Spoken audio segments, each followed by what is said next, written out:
Assalamualaikum warahmatullahi wabarakatuh. Saya Agung Fikri Pratama dari Program Studi Sarjana Farmasi Universitas Indonesia Maju. Di sini saya akan mempresentasikan materi yang berjudul Dagu Sibu. Apa sih teman-teman Dagu Sibu itu? Dagu Sibu itu adalah singkatan ya dari dapatkan obat dengan cara yang baik dan benar, gunakan obat dengan cara yang baik dan benar, simpan obat dengan cara yang baik dan benar, dan buanglah obat dengan cara yang baik dan benar. Bagaimana cara mendapatkan obat yang baik dan benar? Sebaiknya kita mendapatkan obat di tempat yang terjamin mutu dan kualitasnya, alias obatnya asli, yaitu dari apotik, dari instalasi farmasi di rumah sakit, puskesmas, klinik, toko obat yang resmi dan berizin. Selanjutnya, dalam mendapatkan obat, kita harus memperhatikan hal-hal berikut ini.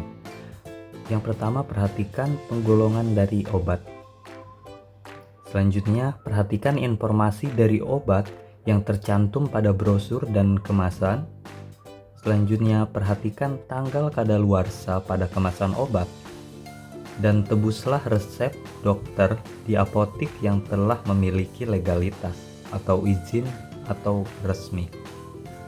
Di sini ada 3 golongan obat. Yang pertama adalah obat bebas dengan logo hijau, obat bebas terbatas dengan logo biru, dan obat keras dengan logo merah dan tulisan K di dalamnya. Ketiga jenis obat ini adalah jenis obat yang bisa didapatkan di apotik dengan dan tanpa resep.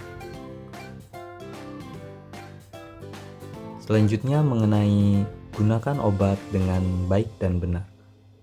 Berikut ada beberapa hal yang perlu diperhatikan, yaitu yang pertama cara konsumsi, waktu konsumsi, dan dosis pada etiket obat. Ketika kita mendapatkan obat di tempat yang resmi, kita akan diberitahu mengenai cara konsumsi obatnya, waktu konsumsi, dan dosis pada etiket obatnya. Selanjutnya untuk obat golongan antibiotik, ini harus dihabiskan. Ketika kita mendapatkan obat di tempat yang resmi, biasanya kita dikasih tahu bahwa obat ini harus dihabiskan, atau bisa dengan tulisan pada etiket dan pada saat penyerahan obat. Selanjutnya kita harus memperhatikan indikasi, efek samping, dan kontraindikasi. Ada beberapa obat yang memiliki efek samping mengantuk seperti obat untuk alergi yaitu CTM dan cetirizine. Maka harus kita perhatikan sebelum kita mengonsumsi obat. Hentikan bila tidak ada efek terapi dan menimbulkan efek samping. Ketika kita mengonsumsi obat tidak ada efek terapinya atau bahkan menimbulkan efek samping pada tubuh kita, itu boleh kita hentikan. Kemudian kita konsultasi lagi kepada dokter atau petugas kesehatan. Selanjutnya, tidak dianjurkan mencampurkan berbagai jenis obat.